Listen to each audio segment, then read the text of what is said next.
Hello friends, welcome to SAS exam. दोस्तों, as you all know, अपने financial regulations part 1 volume 1 जो book है हमारी, उसके बारे में चर्चा कर रहे थे, राइट। तो दोस्तों, इस बुक का आप लोगों ने चैप्टर नंबर 2 जो है वो प्रीवियस वीडियो में कंप्लीट किया था। आज अपने चैप्टर नंबर 3 इसका स्टार्ट करेंगे, राइट। तो दोस्तों, चैप्टर नंबर 2 जो था वो था जनरल प्रिंसिपल्स। चैप्टर नंबर 2 जो था दोस्तों, चैप्टर नंबर 2 जो था वो था जनरल प्रिंसिपल्स, मतलब साधारण कुछ नियम दिए गए थे कि भैया जो भी आपको गवर्नमेंट मनी या स्टोर को जो उसका एक्सपेंडिचर करना है, गवर्नमेंट मनी का एक्सपेंडिचर करना है, स्टोर को प्रोक्योरमेंट करना है, उससे रिलेटेड दोस्तों जनरल बातें थी, राइट। अब दोस्तों चैप्टर नंबर 3 के अंदर सैंक्शन ऑफ एक्सपेंडिचर की बात हम करेंगे, राइट। अब कुछ क्वेरीज आ रही थी कि सर चैप्टर नंबर 1 हो गया, 2 हो गया, इनके MCQs की, राइट। तो दोस्तों मैंने I have already told you कि आफ्टर फिनिशिंग चैप्टर 5th और 6th, मतलब 5 या 6 चैप्टर कंप्लीट करने के बाद अपने एक साथ क्या इन सभी का क्या है MCQs करेंगे, राइट। क्योंकि दोस्तों थ्योरेटिकल बातें इन चैप्टर्स में ज़्यादा है, ठीक है। जो तथ्य हैं, जो फैक्ट्स हैं, वो बहुत कम हैं, राइट। तो एग्जामिनर कहाँ से सवाल पूछेगा, इसके लिए हम 5 या 6 चैप्टर करके तो उसके 150 जितने हमारे से MCQs के बनेंगे मैक्सिमम, वो अपने ट्राई कर लेंगे, राइट। तो फिर भी दोस्तों प्रीवियस जो वीडियो था उसके अंदर मैंने आपको मैक्सिमम जो क्रक्स था जो चैप्टर नंबर 2 का, वो आपको मैंने बताया था।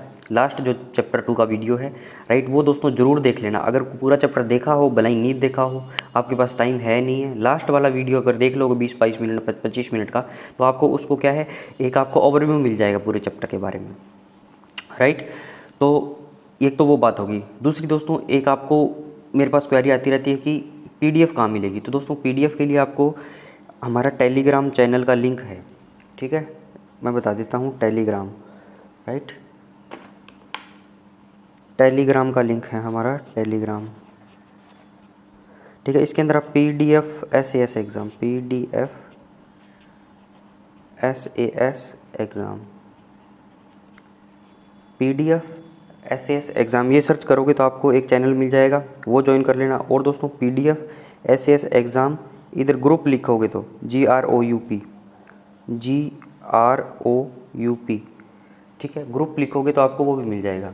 PDF SAS एग्ज़ाम, एक PDF SAS एग्ज़ाम ग्रुप लिखोगे तो जितनी भी वीडियोस हैं उनसे रिलेटेड सारी जितनी भी PDF हैं, इनके सारे जो नोट्स हैं, राइट, वो सारी चीज़ें आपको देखने को मिलेगी। यस और नो। तो आज देखिए दोस्तों, चैप्टर नंबर 3 स्टार्ट करते हैं बिना किसी देरी के। तो चैप्टर नंबर 3 है सैंक्शन ऑफ एक्सपेंडिचर।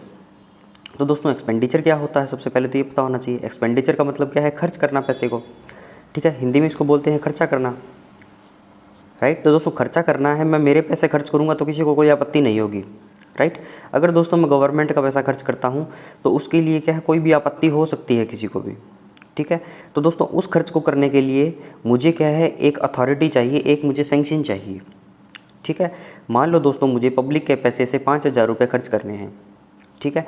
तो ऐसा नहीं है मैं ये पैसे लेता हूँ तो मैं इसको खर्च कर दूंगा।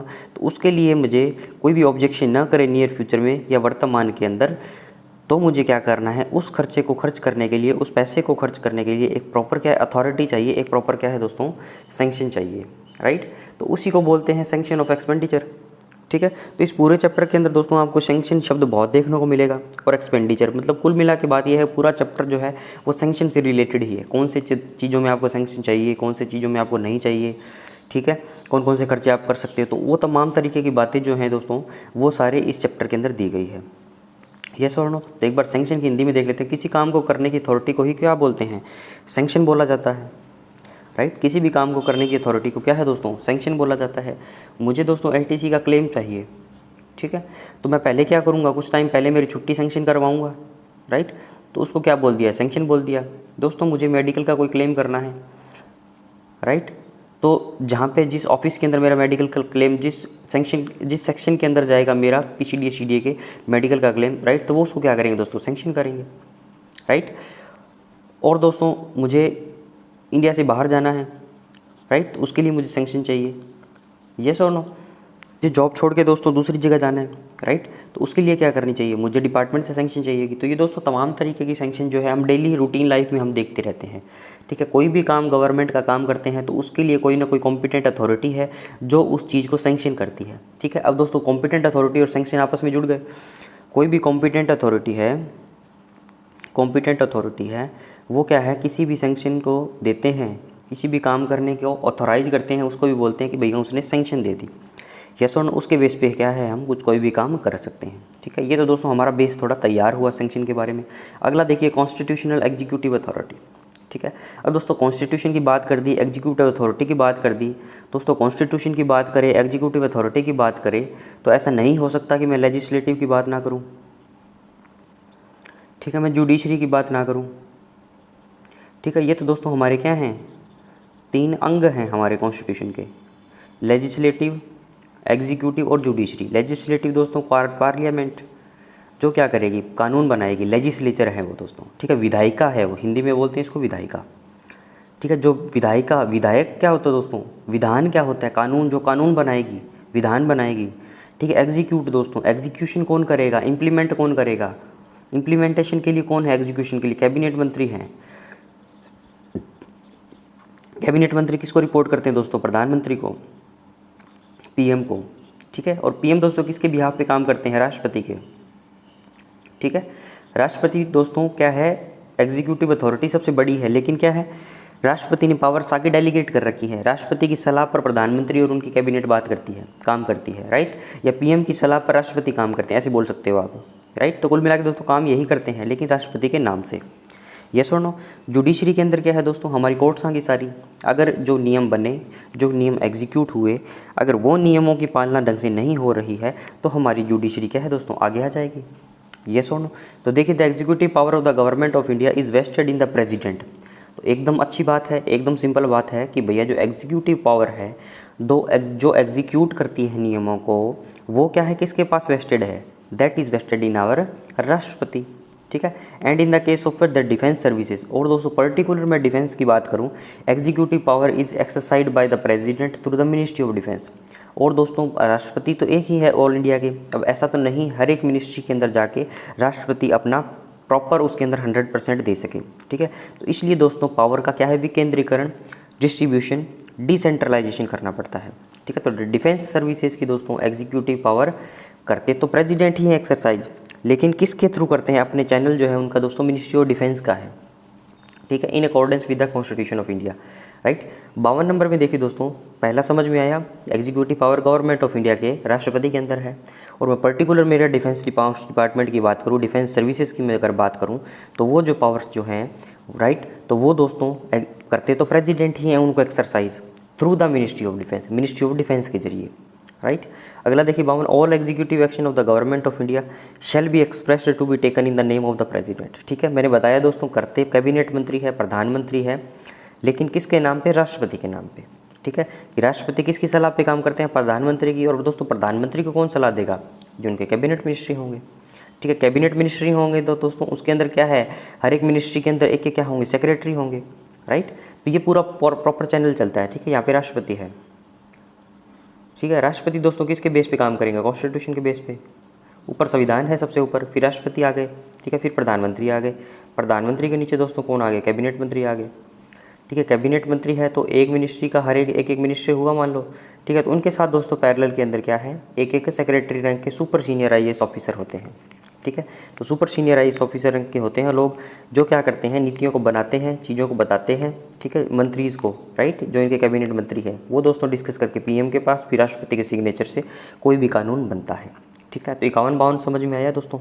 आगे चलिए नेक्स्ट फ्रेंड्स, देखिए जो 53 नंबर पैरा है, थोड़ी सी मुश्किल इंग्लिश इसके अंदर दी गई है। ठीक है, लेकिन दोस्तों सरल बनाने का काम किसका है, मेरा है। तो देखिए बिल्कुल समझ में आएगा, conditions under which defence expenditure में बी सैंक्शनड, मतलब शर्तें बतानी है, कंडीशंस मतलब शर्तें बतानी है कि जिसके अंदर क्या है, अंडर विच डिफेंस एक्सपेंडिचर में बी सैंक्शन। ठीक है, कि जिसके अंदर क्या है, डिफेंस का जो एक्सपेंडिचर है वो सैंक्शन हो सके। ठीक है, तो ऐसी आपको क्या है दोस्तों, कंडीशंस बतानी है। यस और नो, तो देखिए दोस्तों 53 नंबर में क्या दिया गया है, expenditure from defence services estimate, कि भैया जो डिफेंस सर्विस एस्टिमेट है उसमें से आपको क्या करना है, एक्सपेंडिचर करना है, right. Expenditure from defence service estimate में be sanctioned by the MoD. ठीक है, पहली बात तो ये बोलती है, and by the authority subordinate to MoD on the following conditions. ठीक है दोस्तों, तो एक्सपेंडिचर जो है डिफेंस सर्विस एस्टिमेट से वो तो सैंक्शन हो जाएगा। ठीक है, कौन करेगा, या तो मिनिस्ट्री ऑफ डिफेंस करेगी, या कौन करेगी, जो मिनिस्ट्री ऑफ डिफेंस ने आगे पावर डेलीगेट कर रखी है। ठीक है, जो अथॉरिटी सबऑर्डिनेट है एमओडी के। ठीक ठीक है। और कंडीशंस क्या क्या होंगी उनके लिए, वो ए, बी और सी कंडीशन दी गई है, ठीक है। पहला देखिए दोस्तों, the expenditure must pertain to the defence services. सबसे पहली बात है कि यार डिफेंस पे खर्चा करना है, ठीक है, तो जो एक्सपेंडिचर किससे परटेन करना चाहिए, किससे संबंधित होना चाहिए, डिफेंस सर्विसेज पे, ठीक है। एकदम सही बात है, इजी बात है, मुझे समझ में आ गई। बी नंबर में देखिए दोस्तों, the exercise of delegated power, ठीक है। कोई भी दोस्तों मिनिस्ट्री ऑफ डिफेंस जो है अपने आगे चैनल के अंदर जो भी पावर डेलीगेट करती है, राइट, उसके बारे में ये बताया गया। The exercise of delegated power is subject to the observance of any general और special directions which the authority delegated power may issue at any time whether generally or with respect to a particular case।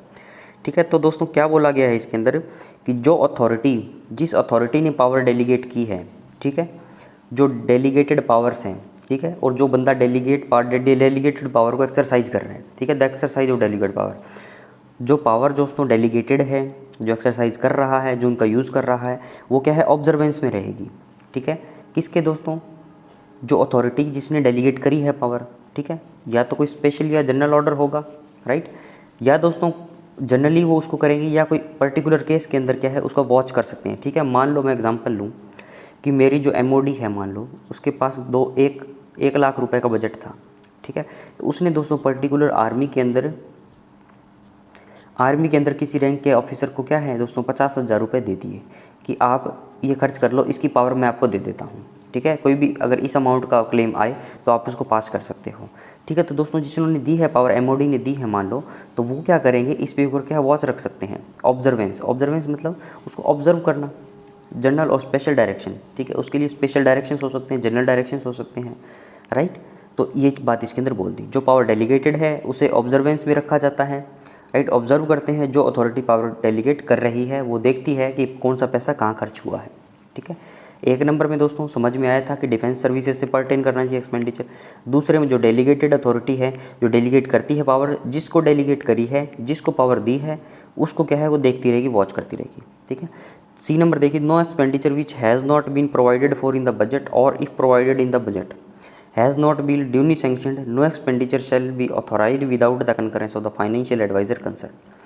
अब दोस्तों इसमें अंदर क्या बोला गया, यदि कोई भी खर्चा बजट में प्रोवाइड नहीं किया गया है, पहला तो बोल दिया कि बजट में खर्चा क्या प्रोवाइड नहीं किया गया, राइट, दूसरा बोल दिया और if provided in the budget, अगर प्रोवाइड कर भी दिया, ठीक है दोस्तों, या तो प्रोवाइड नहीं था या प्रोवाइड कर दिया, कोई सा भी केस हो सकता है, लेकिन प्रॉब्लम क्या है, has not been duly sanctioned, वो क्या है दोस्तों, वो सैंक्शन क्या है, नहीं हुआ है अभी, ठीक है। बजट के अंदर दोस्तों बात कर देना और उसको सैंक्शन हो जाना दोनों अलग अलग बातें हैं, ठीक है दोस्तों। बजट के अंदर कोई भी चीज़ों की बात कर सकते हैं, बजट क्या एक भाषण मात्र होता है, जब तक उसका अप्रोप्रिएशन एक्ट ना बने, जिस पे ऊपर प्रॉपर सैंक्शन ना आए, तब तक हम उस पर खर्चा नहीं कर सकते। तो यही बात इसके अंदर बोली गई है। No expenditure which has not been provided in the budget, कोई भी खर्चा किस मद पे खर्च करना है वो या तो वो बजट में प्रोवाइड नहीं किया गया, ठीक है। नंबर दूसरी बात, if provided in the budget, ठीक है, या फिर बजट में प्रोवाइड कर दिया लेकिन सैंक्शन नहीं ली उसकी, ठीक है। No expenditure shall be authorised without the concurrence of the financial adviser concern, ठीक है। तो दोस्तों ऐसे इस प्रकार के जो खर्चे होंगे बिना फाइनेंशियल एडवाइज़र, जो हमारा वित्तीय सलाहकार होगा, उनका जो फाइनेंशियल एडवाइज़र होगा, राइट, MOD फाइनेंस दोस्तों जो विंग है हमारी, जो MOD के पैरेलल में काम करती है, MOD के पैरेलल में MOD फाइनेंस जो विंग काम करती है, राइट, जो हमारे FADS होते हैं, राइट, उनका जो चैनल है, उनसे क्या है इनको राय लेनी पड़ेगी, उनकी क्या है दोस्तों कंकरेंस लेनी पड़ेगी। इसको क्या बोलते हैं, कंकरेंस मतलब उनकी क्या लेनी पड़ेगी दोस्तों, सहमति लेनी पड़ेगी, राइट। समझ में आई बातें, 53 नंबर समझ में आया फ्रेंड्स। आगे चलिए नेक्स्ट देखिए दोस्तों, 54 नंबर पैरा जो है ये क्या है, proposals involving abandonment of revenue, ठीक है। रेवेन्यू क्या होता है दोस्तों, रेवेन्यू क्या है, एज ए क्या है, रिसिप्ट है, ठीक है, मतलब जो पैसा आया है, ठीक है। अब अबंडनमेंट करना है उसको दोस्तों। अबंडन क्या होता है, ABANDONMENT। अबंडन क्या होता है दोस्तों, अबंडन का मतलब है त्याग देना, छोड़ देना, त्याग देना, छोड़ देना। दोस्तों मैं तो सांसारिक जो मोह माया है, जो मटीरियलिस्टिक वर्ड है, मटीरियलिस्टिक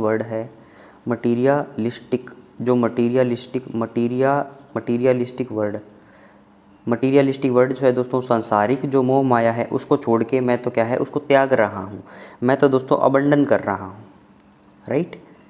तो वो क्या है, उसको छोड़ देना, त्याग देना। अब वहाँ पे दोस्तों सांसारिक मोह माया हमने त्यागी है, जो मटीरियलिस्टिक वर्ल्ड की चीज़ें हैं वो हमने उनको त्याग किया है। यहाँ पे दोस्तों किस चीज़ का त्याग करना है, रेवेन्यू का, राइट। तो उससे रिलेटेड कुछ प्रपोजल्स हो सकते हैं।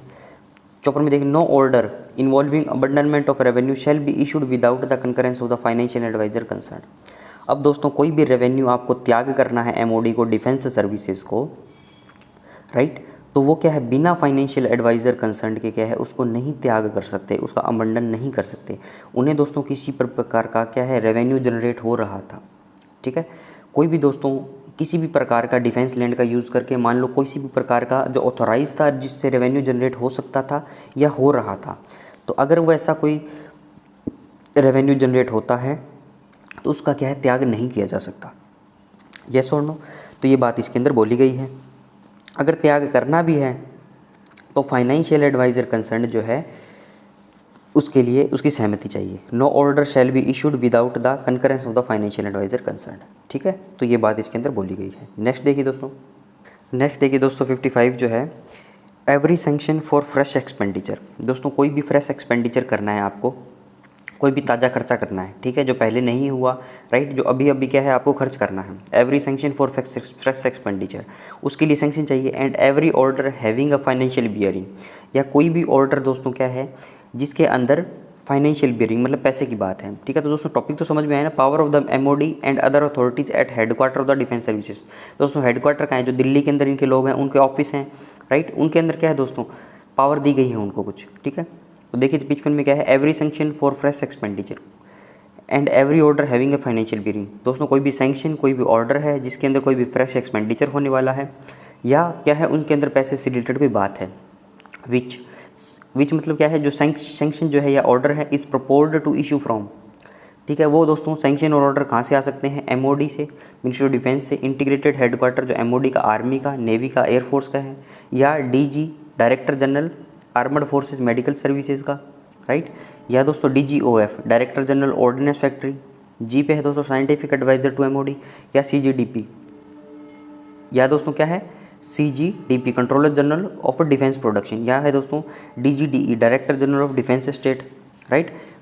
और है दोस्तों आईएसएस एंड ए बोर्ड, इसका फुल फॉर्म क्या हो जाएगा, Indian soldiers sailors and airmen board, ठीक है। Indian soldiers and sailors and airmen board, right. तो अब देखिए दोस्तों, विच सैंक्शन या order is proposed to issue from इनसे shall receive the concurrence of the financial adviser defence services. तो दोस्तों वो क्या है एफएडीएस की, इनको क्या है सैंक्शन लेनी पड़ेगी, राइट।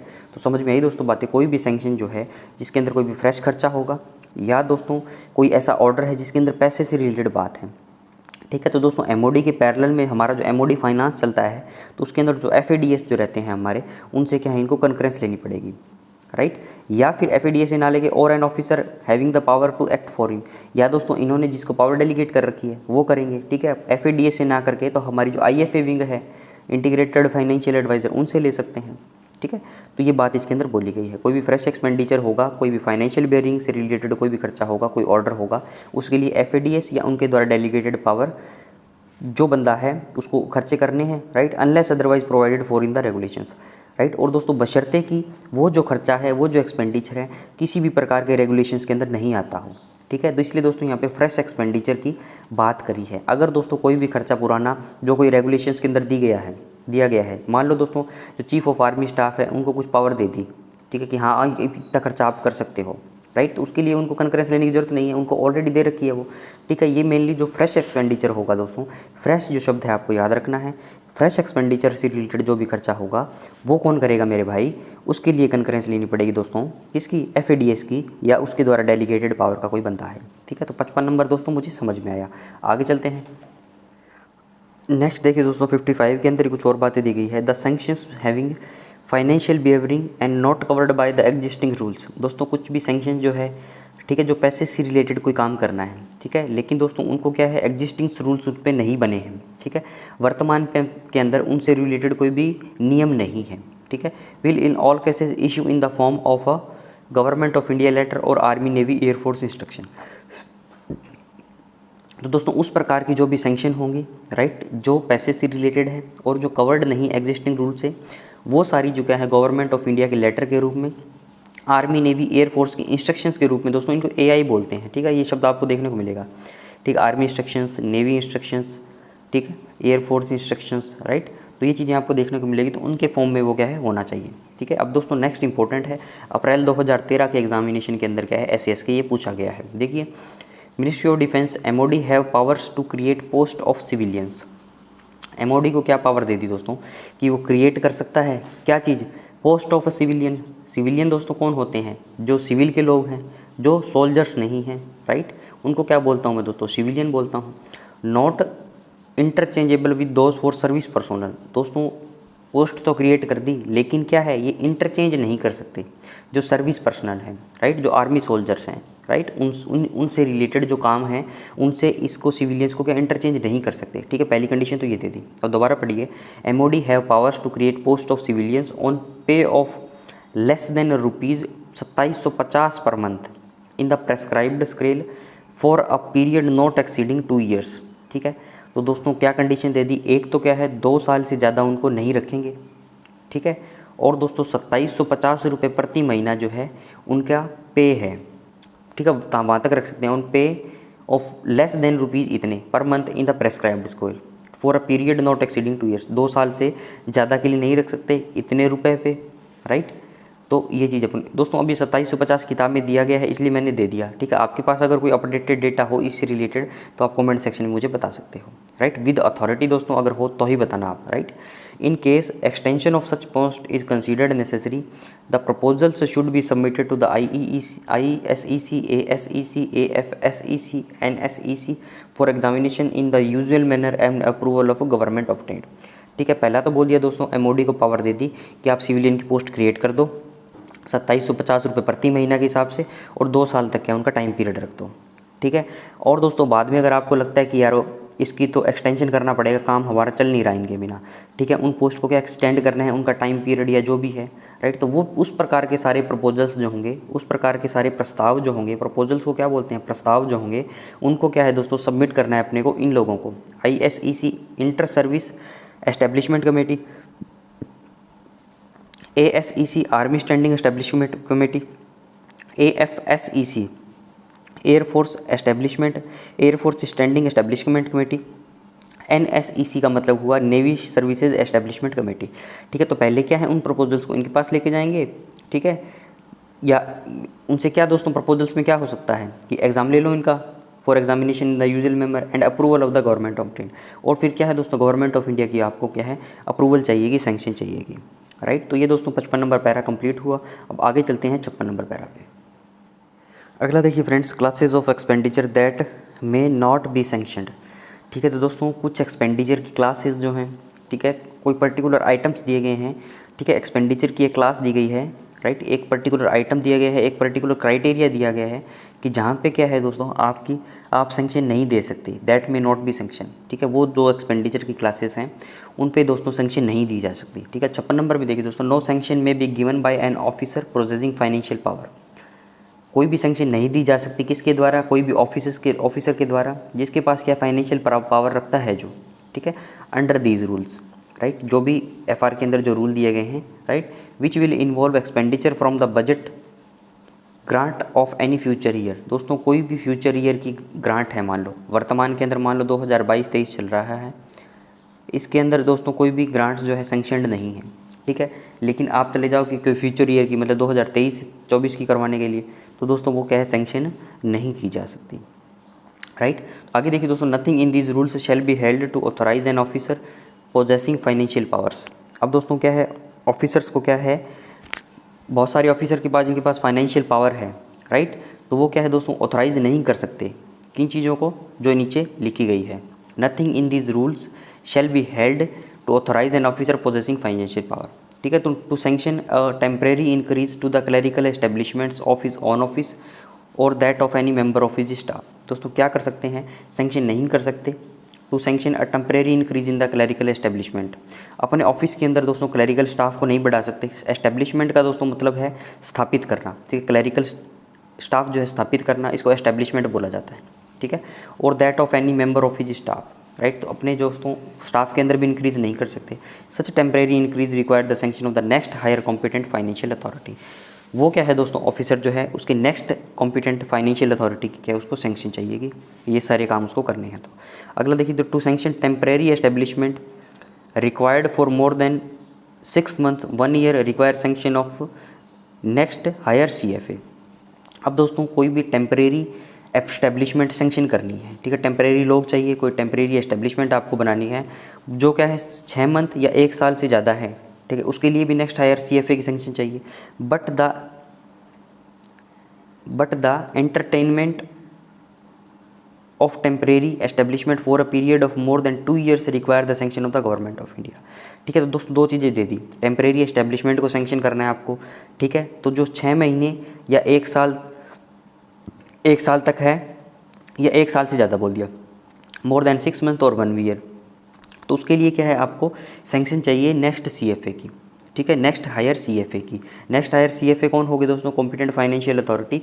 जो कोई भी आर्मी यूनिट कंसर्न के अंदर जो बंदे हैं उनको CFA बोला जाता है, ठीक है, हमारी साइड के जो लोग हैं दोस्तों उनको IFA बोला जाता है, ठीक है। लेकिन दोस्तों अगर 2 साल से ज़्यादा के लिए आपको टेम्परेरी एस्टेब्लिशमेंट के लिए सैंक्शन चाहिए तो आपको गवर्नमेंट ऑफ इंडिया की सैंक्शन चाहिएगी, ठीक है। 2 साल से नीचे है तो नेक्स्ट CFA से पार पड़ जाएगी, ठीक है। लेकिन दोस्तों 2 साल से अगर ज़्यादा है तो आपको क्या करना है, गवर्नमेंट ऑफ इंडिया की सैंक्शन लेके आनी है, राइट। तो ये दोस्तों A और B में बोला। आगे चलिए, नेक्स्ट देखिए दोस्तों, कुछ और बातें जो हैं दोस्तों वो भी क्या है, कोई भी ऑफिसर जो है उनको सैंक्शन नहीं दे सकता। Further nothing in these rules shall be held to authorise an officer to sanction expenditure in excess of fixed annual allotment. दोस्तों फिक्स्ड एनुअल अलॉटमेंट, मान लो 1 लाख रुपये मेरे पास आया है किसी भी मद पे खर्चा करने के लिए, किसी भी आइटम पे खर्चा करने के लिए, ठीक है, आइटम दोस्तों बोल दो, मद बोल दो, ठीक है, राइट। तो उस पर कोई खर्चा करने के लिए 1 लाख रुपये मुझे अलॉट हुआ है, ठीक है, तो उससे ज़्यादा का तो एक्सपेंडिचर में सैंक्शन नहीं कर सकता, ठीक है, तो वो ये बात बोलती। डी देखिए, sanction expenditure which is liable to involve a permanent alteration of an existing rules. दोस्तों कोई भी एक्सपेंडिचर जो है उसको सैंक्शन देना है, ठीक है, उसने सैंक्शन दे दी, ठीक है, और दोस्तों वो सैंक्शन देने से उस एक्सपेंडिचर की क्या हुआ कि उससे कोई भी एग्जिस्टिंग जो रूल है उसमें परमानेंट अल्ट्रेशन हो जाएगा, मतलब परमानेंट उसके अंदर चेंज आ सकता है, ठीक है, और एस्टेब्लिश ए न्यू रूल और practice involving further expenditure in the future, ठीक है, मतलब ऐसी कोई प्रैक्टिस में लेके आ जाए कोई चीज़, राइट, कि जिससे क्या है फ्यूचर के अंदर जो एक्सपेंडिचर होगा उसके अंदर दोस्तों कोई फ़र्क पड़े, ठीक है, practice involving further expenditure in the future, right. तो अगर ये दोनों चीज़ें होती है तो वो भी क्या है, सैंक्शन नहीं हो सकती, ठीक है। पहला तो बोल दिया परमानेंट अल्ट्रेशन आ जाए कोई एग्जिस्टिंग रूल्स के अंदर, ठीक है। दूसरा कोई नया रूल बनाएगा, लेकिन दोस्तों कोई फ्यूचर के अंदर क्या है, कोई ऐसी प्रैक्टिस ना हो जाए कि फ्यूचर का जो एक्सपेंडिचर है उसके अंदर कुछ गड़बड़ होने लग जाए, राइट। एग्जांपल देखिए दोस्तों, admit unauthorised person to treatment in a military hospital, ठीक है, दोस्तों कोई जो मिलिट्री हॉस्पिटल जो है हमारे, जिनको MH बोला जाता है शॉर्ट फॉर्म में, उसके अंदर जो एंटाइटल्ड लोग हैं, जो ऑथोराइज्ड लोग हैं, वही तो इलाज करवाएंगे, ऐसा तो नहीं है दोस्तों कोई भी चला जाएगा, राइट।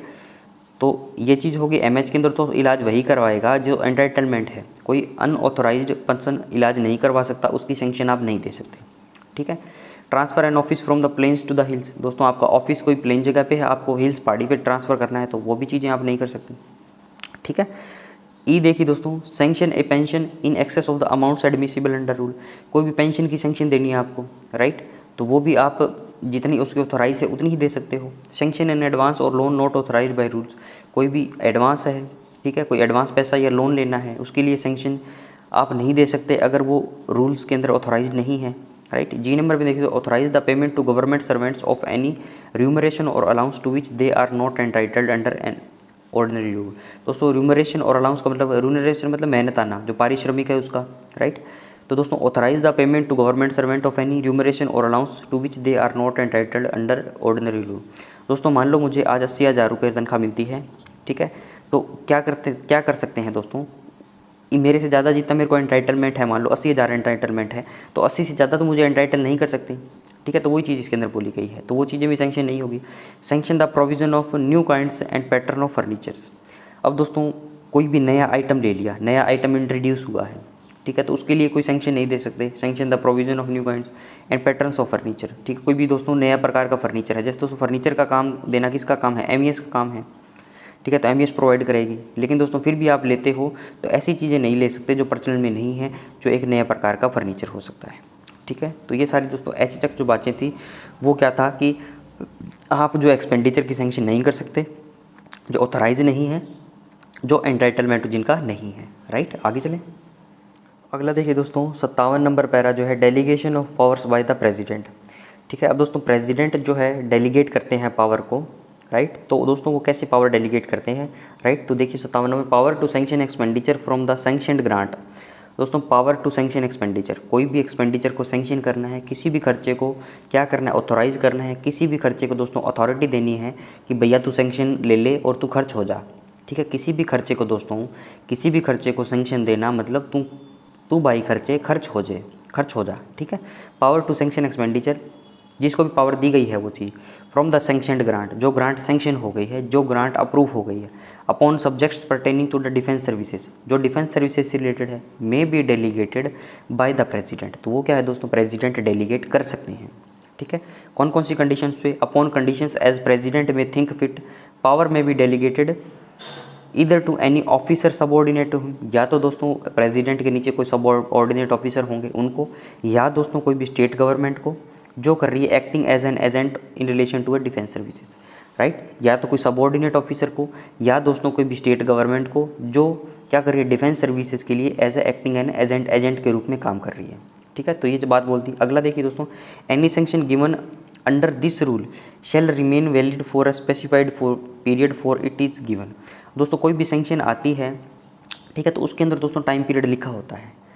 ठीक है, तो any sanction given under this rule shall remain valid for a specified period for it is given. जैसे दोस्तों मैं कोई भी प्रोडक्ट खरीदता हूँ तो उसके ऊपर क्या है, मेरी वारंटी लिखी रहती है कि भैया 1 साल तक मिलेगी, 2 साल तक मिलेगी, 5 साल तक मिलेगी। ऐसे ही दोस्तों कोई भी सैंक्शन आई तो आप किसी पर्टिकुलर मद पे पैसा खर्च करने के लिए जो आपकी सैंक्शन की एक्सपेंडिचर की जो पावर है वो किस टाइम तक यूज़ कर सकते हो, वो स्पेसिफाइड पीरियड जो है उस पर लिखा होगा उस कागज़ के टुकड़े पर।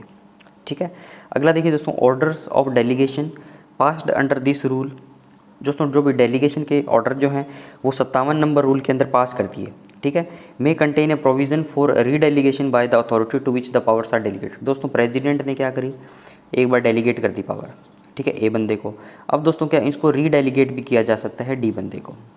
ठीक है, तो ये दोस्तों बातें क्या है 57 नंबर पैरा में दे दी गई थी। बहुत ईजी सा पैरा था। नेक्स्ट चलिए दोस्तों 58 नंबर पे। अब देखिए दोस्तों जो 58 नंबर पैरा है इसके अंदर बोल दिया ऑब्जेक्ट्स ऑन विच एक्सपेंडिचर में बी सैंक्शन। ठीक है, अब दोस्तों जो 56 नंबर पैरा हमने पढ़ा था उसके अंदर दिया हुआ था classes of expenditure that may not be sanction. ठीक है, पहले बोल दिया दोस्तों किन पे नहीं करना है खर्चा आपको, अब बोल रहा है कि किन किन मदों पे क्या खर्चा कर सकते हो। ठीक है, तो दोस्तों जो 58 नंबर पैरा जो है आपका उसके अंदर आर्मी, नेवी और एयरफोर्स तीनों का इसके बारे में इसके अंदर बताया गया है, राइट। तो दोस्तों थोड़ा सा क्या है, ये लंबा पैरा है। ठीक है, 58 नंबर पैरा जो है थोड़ा सा लंबा पैरा है। इसके अंदर दोस्तों करेंगे तो ये वीडियो क्या है 1 घंटे से ऊपर हो जाएगी, राइट। तो दोस्तों दैट विल मतलब एक टाइम के बाद दोस्तों बोर होने लग जाते हैं चीज़ों में। ठीक है, तो वीडियो दोस्तों 30-35 मिनट तक, 40 मिनट तक रहे, दैट विल सफिशिएंट, राइट। तो ताकि हम प्रॉपर जो है नॉलेज उसमें ले सकें और दोस्तों बोरियत भी ना हो, राइट। तो दोस्तों इस वीडियो को ये रैप अप कर रहा हूँ। ये चीज़ें अपने नेक्स्ट वीडियो के अंदर, नेक्स्ट क्लास के अंदर पढ़ेंगे, राइट। दोस्तों वीडियो को लाइक करें, कमेंट्स करें दोस्तों, ज़रूर से करें comment, right. Thanks for watching, have a nice day.